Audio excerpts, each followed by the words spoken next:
they managed to extract about £20,000 from me. I was massively in love with this person. We were going to sail around the world, buy a yacht, sail around the world, live happily ever after. But of course, it never happened. It was all absolutely fictitious. And the amount of trouble they took to convince me that they were real is just unbelievable and so skillful. Nikki MacLeod turned to an online chat room in search of company to ease her loneliness. And that was where Nikki met oil rig worker Alan Morgan. The pair spoke for months and formed a relationship. This is Nikki MacLeod, a retired professor of neuroscience at the University of Edinburgh. Nikki made both UK and international headlines earlier this year after revealing the harrowing discovery that a promising 3-month relationship she had invested in emotionally and financially was in fact an elaborate online romance scam. We think it couldn't happen to us. We think we can spot the false profiles on Facebook and other social media platforms. But figures from Action Fraud, the UK's National Reporting Centre for Fraud and Cybercrime, suggest otherwise. These show that between January 2020 and December 2024, nearly 40,000 cases of dating fraud were reported, with total losses exceeding £400 million. And in the UK, more than half of online fraud cases reported relate to impersonation fraud, according to Ofcom, the UK independent communications regulator. Welcome to LSE IQ, the podcast where we ask social scientists and other experts to answer one intelligent question. I'm Oliver Johnson from the IQ team. We work with academics to bring you their latest research and ideas and talk to people affected by the issues we explore. In this episode, I ask, how do we avoid falling for online scams? I find out what type of person falls for an online scam, who are the fraudsters, and how does colonialism motivate them? And what's the connection between criminality and pop music? Let's return to Nikki, who told me how she had been joining different Facebook groups, looking for company at a difficult time in her life. I was joining all sorts of groups here, left, right and centre, to try and meet people, just to talk to and meet a new bunch of friends. I was chatting in these spaces on Facebook and suddenly this person popped up who looked really interesting. This person introduced themselves to Nikki as Alan Morgan, an oil rig engineer. Okay, I know what you're thinking, but Alla had pictures and videos to back up her story. She even sent videos of herself speaking to Nikki. Things progressed from there. We got on pretty well and she was incredibly attractive. And so I was really attracted to this person. And we started talking and just chatting away and having a normal conversation like you'd have with anybody. And our life histories, she'd had a daughter. She'd lost a daughter during the COVID epidemic. And I'd recently lost my 2 children and we were a bit downtrodden from having lost our kids. And we just chatted away and about the state of tea in China, that sort of stuff. Things were going well until Nikki and Alla's conversations hit a problem. And then she started telling me that, she was losing her connection. She had a really poor connection on the internet for talking to people on Facebook and wherever. And would I buy her some Steam cards? I had no idea what a Steam card was. Steam or gift cards are typically sold as vouchers for the online purchase of video games or digital products. Nikki spent several £100s on them in her local branch of Currys, the electrical store, before one of the sales assistants asked her why she was buying them. They told her that Steam cards are a popular currency amongst scammers. With Nikki's suspicions alerted, Alla was keen to reassure her.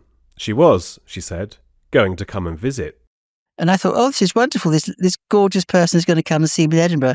But for her to get to Edinburgh, I had to pay $2,500 for a helicopter trip from an oil rig in the North Sea to come to see me in Edinburgh. She was going to land at Edinburgh Airport and then going to stay with me for 2 or 3 weeks on a vacation. But then the HR department of her oil company wanted another 11 or 12 grand to compensate for her while she was coming to see me on holiday. And I refused to pay that. I said, this is bloody nonsense. No, I'm not going to pay that. So she never came, but I still lost the 2.5 grand. Nikki had already paid the money for the helicopter trip that Alan never took. But the extraordinary amount of money being requested by the oil rig's supposed HR department brought her to her senses. She wasn't going to pay any more. But still, her conversations with Allah continued. And then came an offer Nikki couldn't refuse. And eventually our conversation, Kate, got round to the fact that my daughter was living up in Aberdeen. She was leaving her husband, was one of my other daughters, because I got two from a previous partner. And she asked me, is she wanting to buy a house? I said, yeah, she is. She's leaving her husband. She's got nowhere to live. And she said, I can help you. I've got $1.5 million in my bank account. Would you like me to buy her this house? I said, yes, you bet. And so she gave me access to this bank account. Despite a suspiciously simple-looking password, the bank account Nikki was directed to looked legitimate and did appear to hold $1.5 million. She proceeded to try to withdraw $85,000, enough to buy a two-bed flat in Aberdeen. And when I did that, the bank account was suddenly frozen. And I got emails from the bank saying, you need to pay $11,800 to unlock this bank account. And this person, Alan Morgan, said, it's all right, just pay them and I'll pay you back because I've got all this money. I'll pay you back. Don't worry about it.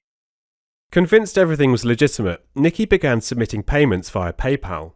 But in doing so, she had fallen for an advance fee fraud scam, where victims are promised a significant sum of money in exchange for an upfront payment, which they never receive. And because Allah asked her to tick the friends and family payment option, she wasn't covered by PayPal's buyer protection.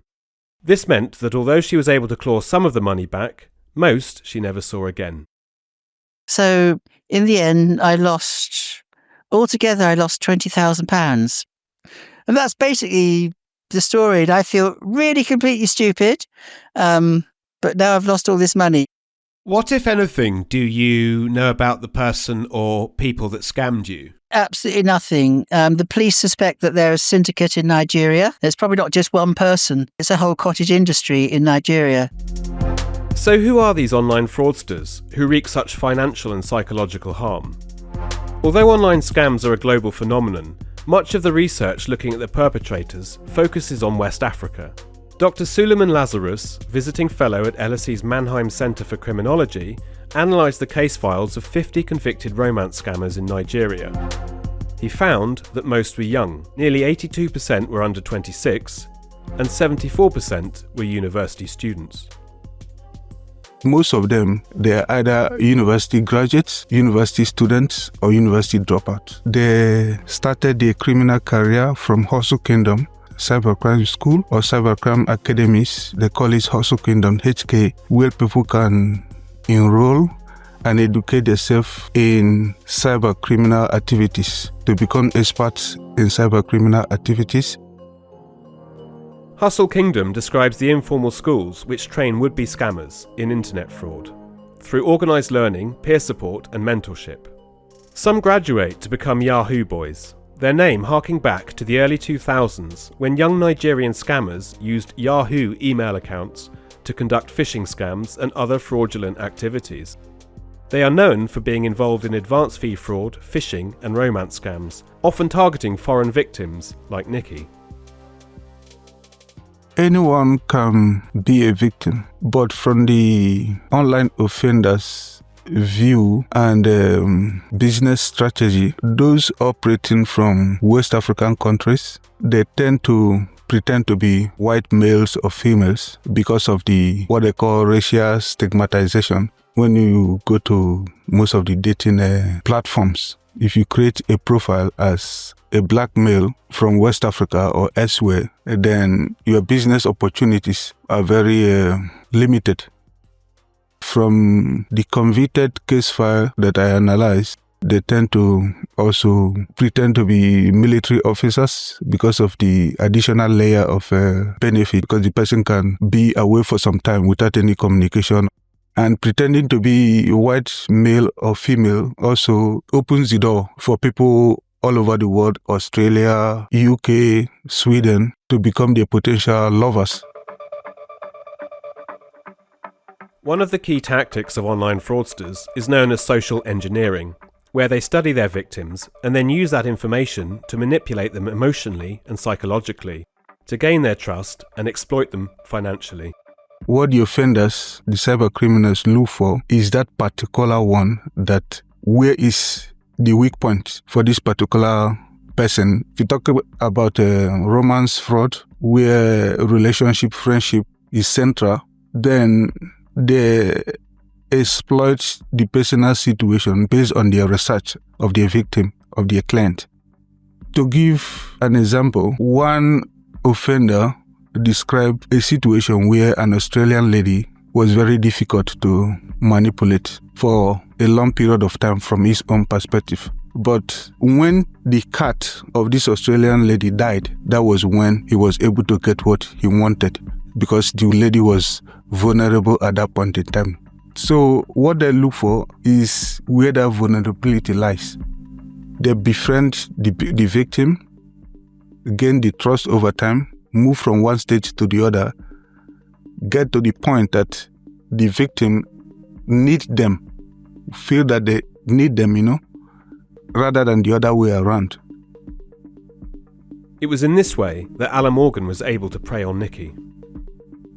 During lockdown, I lost both my parents, and my partner of 25 years decided to disappear and take off with our 2 children. And during that, also the father of one of our children died. So he killed himself. So that was pretty horrendous. And so that was quite a lot to deal with. And I just got pretty downhearted, actually. As well as exploiting these vulnerabilities to strike the initial bond, Alan Morgan seemed to share common interests with Nikki. I'm a queer woman and of a certain age now. My previous partner, she was amazingly politically active, and we used to both be active politically in queer politics and green politics, and we used to just talk till the cows came home, and it was, and I was really missing it. And was Alan Morgan able to discuss these topics with you with some credibility? Yes, absolutely. They could talk about anything. I mean, they were basically acting, and they were acting at a very high level. But they knew how to pull all my strings, basically. When it all just came tumbling down, it was just devastating, absolutely devastating. Cyber criminals are now using AI to clone voices, creating nearly perfect imitations of people to trick victims. Nikki wasn't only duped by a fraudster who preyed on her vulnerabilities in the aftermath of a difficult separation, and who had clearly studied her background and interests. She had also fallen for a deepfake video of someone claiming to be Alan Morgan. Andrew Murray is a professor of law at LSE and an expert in new media and technology law. He told me about how scammers are using generative AI to create these convincing deepfakes, images, sound and video that can pass as real people and real voices. We're all very careless with our voice. We record videos and put them up into social media, and all these kinds of things. Or you agree to be on a podcast, and the next thing you know, your voice is out there in the world for anybody to pick up and to use. And so we see examples of some really targeted, highly sophisticated fraudulent activity where, for example, this has been mostly, it seems in the past, targeted at the Chinese and Chinese expat community, but there is no doubt it's going to target other parts of the community. Parents get a text message saying their child has been kidnapped, and they get a voice message from their child saying they have been kidnapped and they're in danger, and if they don't pay a certain sum of money, and usually this is done using time differences where the child is maybe in the US and their phone might be turned off at the side of their bed, or they're asleep and they don't pick up their phone. The parents are at home in China, and they're given very short windows to deal with this. And it sounds like their son or their daughter. That's how accurate it is. What do? Do you assume that it is a fake and risk some harm to your child, or do you pay it? The deepfake videos that Alan Morgan sent to Nikki of herself were created from videos from a real person's Facebook account. Well, Nikki, it's Alan Morgan. I wanted to reach out to reassure you that I am sincere and have no connection to any scams. Your trust means a lot. They'd stolen the identity of a French sailor whose name was Sophie Bavière. The scammer took some videos that were on her Facebook of her on one of her ships that she was sailing, being the captain, oil tankers and tall ships and all these incredible ships that she was sailing around the world. And she makes these little videos and tells people how she's getting on. And the scammer had clearly stolen some of these videos and put a fake voice over onto the videos with my name. Good morning, Nikki. Hope you had a wonderful night. You know, And like she was having a normal conversation with me. And they were so convincing. I want to prove myself to you and hope this video proves you wrong with all the negative thoughts. You can see it's very storming weather outside. You're listening to LSE IQ. We want to hear from you, our fantastic listeners, to help us create even better episodes. Could you spare a few minutes to answer a few questions about yourself? We promise it'll be quick. Just click the link in the show notes. Now, back to the episode. Lisa Mills is a senior fraud manager with Victim Support, an independent charity in England and Wales that provides confidential support to victims and witnesses of crime, including those affected by fraud, like Nikki. I asked her what kinds of trends she is seeing. So I can confidently say within my local area, within the team that I manage, we've seen, particularly with romance fraud, a year-on-year increase. So it can form between a fifth and a quarter of all the referrals that we receive. I cannot overemphasize how common fraud now is and how common online fraud is. Banish all preconceptions that you might have and things that you might read about in the media. You know, personally, our team supports victims from the age of 18 upwards. I think our oldest victim was 101. There is no typical victim of fraud. It's across all genders, across all ages. We support people from across a wide range of backgrounds. People, for example, that have been victims have been police officers, people that have worked for financial institutions. Lisa told me how the emotional fallout experienced by many victims is exacerbated by the misunderstood nature of online fraud, which can often lead to victim shaming and, in turn, the underreporting of crime. The people that we support are certainly not stupid. For a lot of the cases that our team supports, we are looking at people at the highest risk of re-victimisation.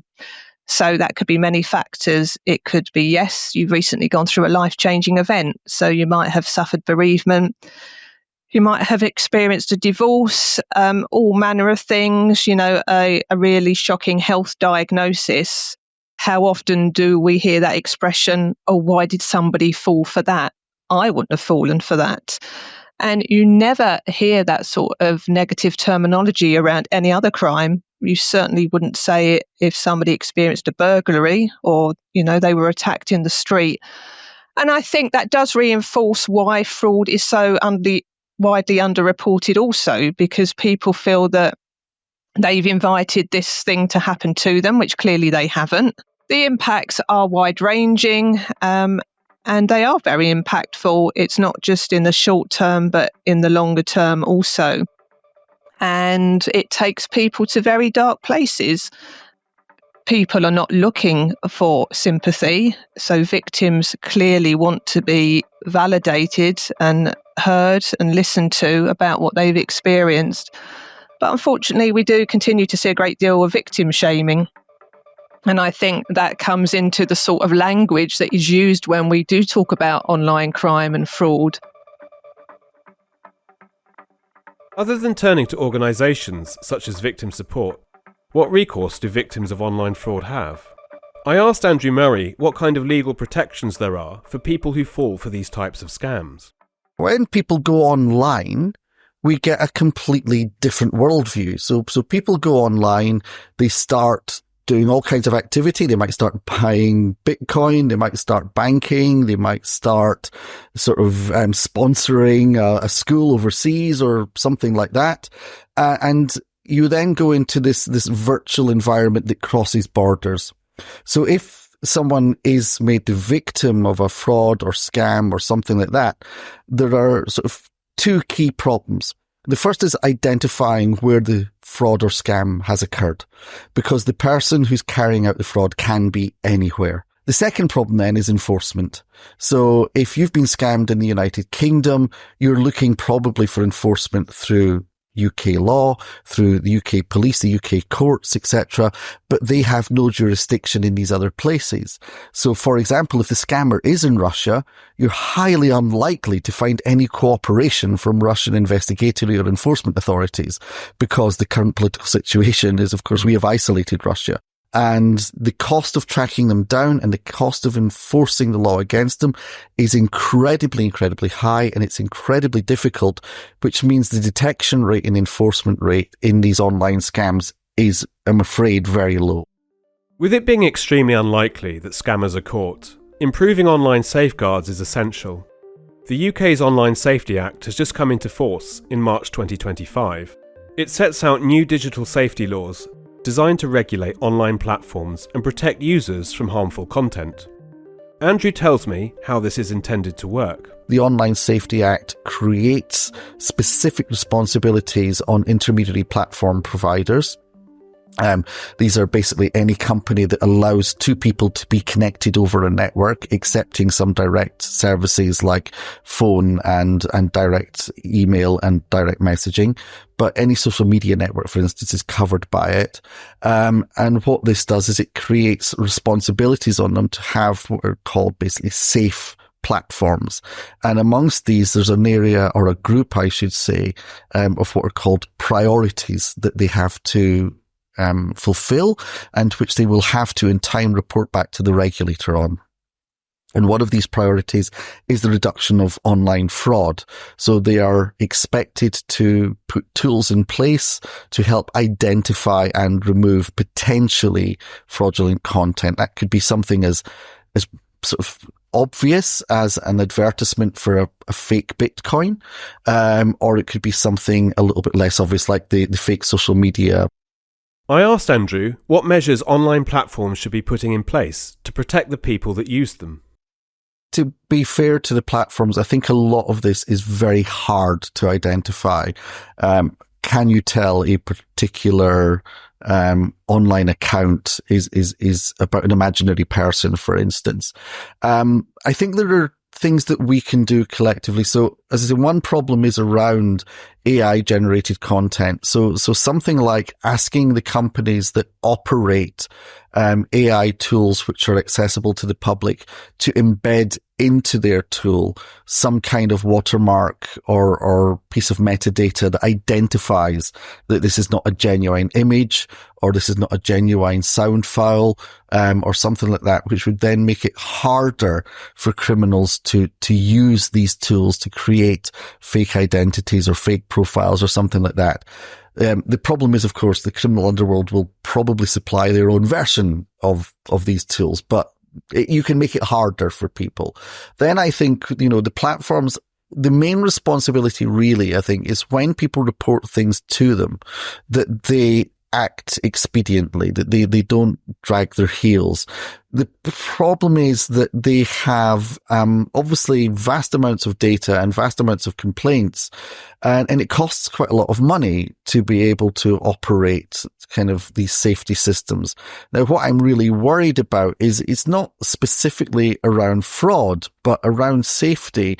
We've got Meta, Facebook now announcing that they're going to do away with their current system of safety, which has review by human operatives, and replace it via a kind of crowdsourced, if you will, system of flagging content for automated response. So the companies, rather than investing more, seem to be investing less in these systems, and they're doing so partly through the claim of protecting free speech and free expression. I think we need companies to be required to, and this is where actually the UK Online Safety Act is good. The companies will be required to show they have safety systems. And if they can't show, they can be fined, or they can even be removed from access to the UK market. They can be blocked. Operating largely free from the fear of repercussions, what motivates online fraudsters to cause such harm? Obviously money is key, but Suleman Lazarus' research suggests, at least in West Africa, it can be more complex. Some people, it's very comfortable to make a quick assumption. It's as a result of poverty, it's as a result of deprivation, but not everyone who is poor, living in abject poverty, suffering for years, subscribe to that type of business. So there is something beyond that. Some highly educated university graduates who create bespoke fake websites and other infrastructure on the request of online scammers frame their actions in terms of colonialism, as a way to reclaim the wealth they believe was unjustly taken during colonial rule. Because most of the people using that colonial justification saying that something like, oh, all the gold and diamond they stole from our forefathers, slavery, exploitation, injustice, and this. If you ask them, why are you doing what you're doing? Then they will tell you the story. It's not just that they can have a fair employment opportunity, but that is not going to solve the problem for them. For them, the ideology is deep-seated, that the global architecture of world economy, the West and the rest.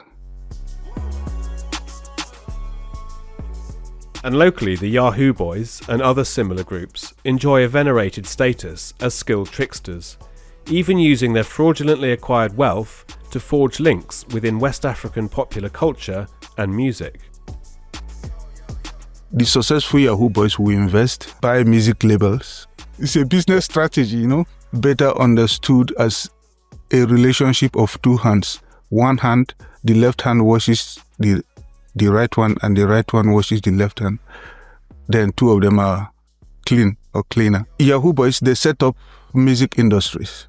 As a part of investing their fund, they set up music industries. And those talented singers, people from the street, will come to the studio and display their talent. And when they hammer, that means when they succeed, the relationship between them and the singers are also tight because they started from there. That gave them the platform. That gave them the microphone in the first instance. Without that type of setup, so they give them what the Nigerian government or the Ghanaian government will never give them. And they will sponsor their gigs around university campuses here and there for them to make it. And once they also make it, then Yahoo Boys also, they are the full force of their client.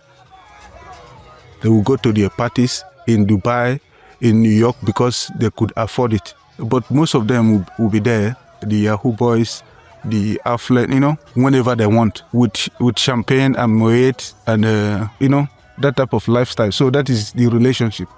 Based on that, some singers, they praise the Yahoo Boys and they praise their business and they dehumanize the victim because they have the same voice.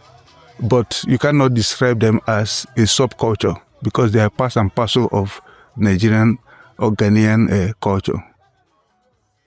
With little to stop the fraudsters, online scams are unlikely to go away and will become ever more sophisticated, making it feel like it's not if we will be scammed, but when. What can we do to avoid falling for online scams? Here's Lisa from Victim Support. I think in the first instance, if you feel that it's happening to you, basically you want to keep your information safe.